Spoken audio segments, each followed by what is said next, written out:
I picture this.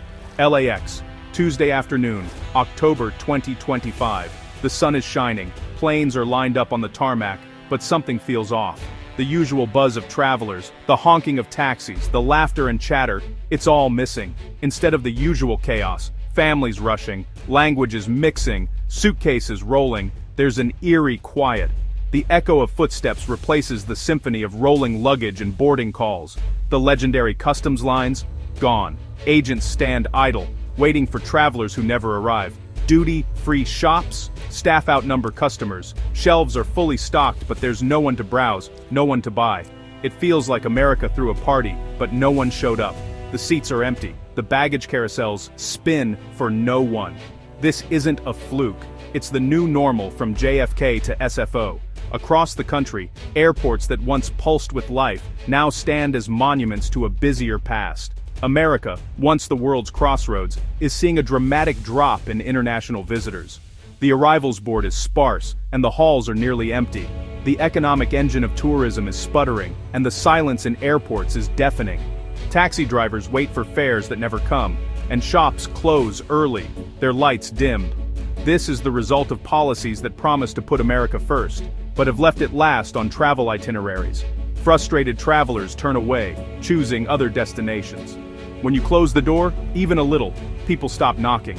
The world notices when it's not welcome. The American dream's magnetism is fading, replaced by a perception of high walls and closed doors. The flag still waves, but the crowds are gone.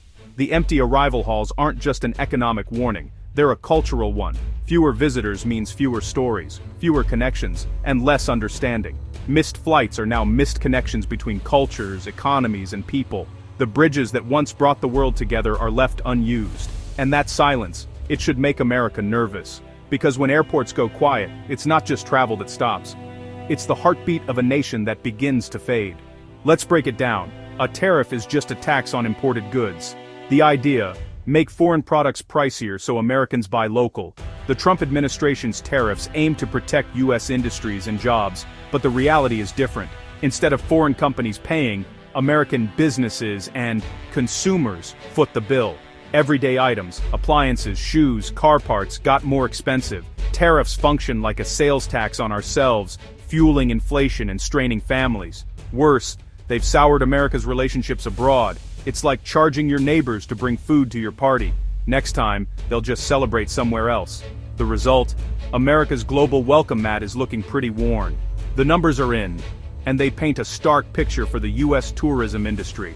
International tourism to the U.S. is plummeting, with airports and landmarks that once bustled with visitors now eerily quiet. California, once a tourism powerhouse, expects a 9% drop in visitors and billions in lost spending. Hotels, restaurants, and local businesses are feeling the pinch as foot traffic dries up.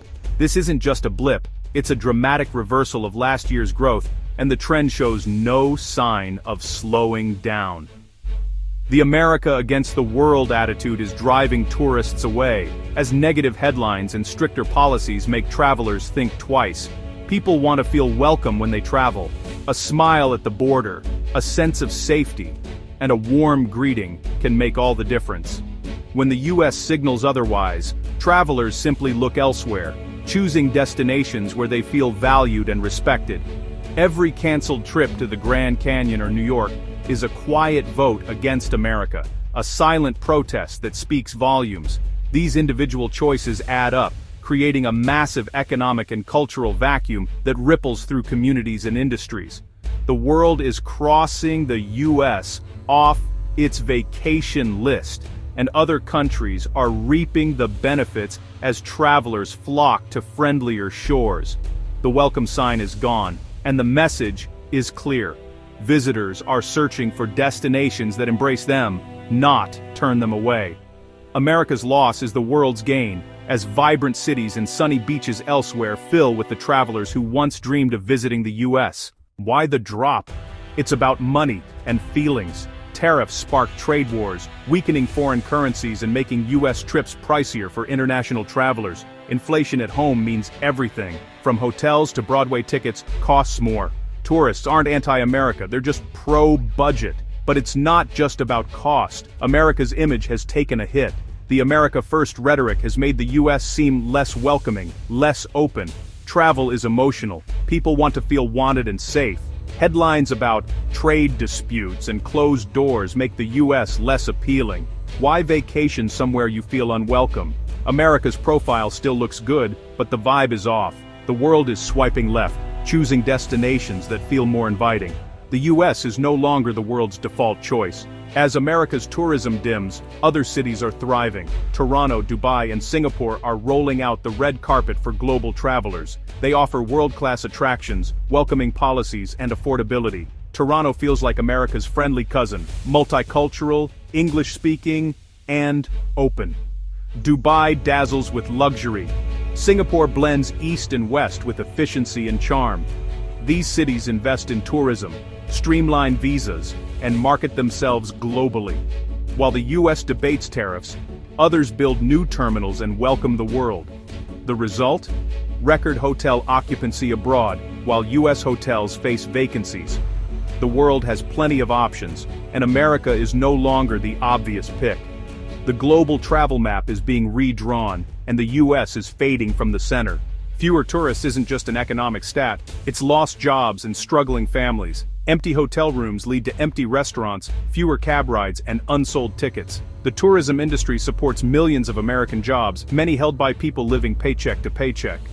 As visitors vanish, layoffs follow. Housekeepers, chefs, tour guides, all affected. International tourists spend more and stay longer, fueling local economies and tax revenues. Less tourism means less funding for schools, road, and public services. Policies meant to protect jobs in one sector are destroying them in another. The irony? The very people tariffs aim to help are now among the hardest hit. The tourism ecosystem is fragile, and without international visitors it's withering. The ripple effect is real, and it's hurting communities nationwide. Is America doomed to be a forgotten vacation spot? Not if we act. The world once flocked to our shores, drawn by the promise of adventure, opportunity, and the warmth of our welcome. But now, our airports echo with silence, and our cities miss the vibrant energy that only visitors can bring. First, we must admit there's a problem. Our global image is an economic asset. When people see America as open and inviting, they want to visit, invest, and connect. Our reputation is more than just pride. It's a powerful driver of prosperity. Rebuilding it means shifting from isolation to engagement, rethinking tariffs, and embracing the world with open arms. We must foster partnerships, encourage trade, and show that America is ready to lead through connection, not separation. And signaling that America is open again, make travel easier, streamline visas, invest in airports, and modernize our entry points so visitors feel welcome from the moment they arrive. Launch global marketing campaigns that highlight our diversity, our landscapes, and our unique culture. Let the world know that the American experience is waiting for them. We can't just assume tourists will return. We have to invite them back. Domestic tourism helps keep our communities afloat, but it's only part of the solution. International visitors are irreplaceable. They bring new perspectives, foster understanding, and support millions of American jobs. Tourism is public diplomacy. Visitors become ambassadors, spreading goodwill and stories of their experiences. By closing off, we lose money, jobs, and influence. Our communities suffer and our global standing fades. Restoring tourism rebuilds bridges, one visitor at a time. Every handshake, every shared meal, every story told strengthens the ties that bind us to the world. America's strength has always been its openness. Our diversity is our greatest asset, and our willingness to welcome others sets us apart. It's time to remind the world and ourselves of the magic that happens when we open our doors and our hearts. Let's show everyone why they fell in love with the U.S. in the first place, and why it's time to return. The welcome sign needs to go back up, brighter than ever, inviting the world to experience America's promise once again.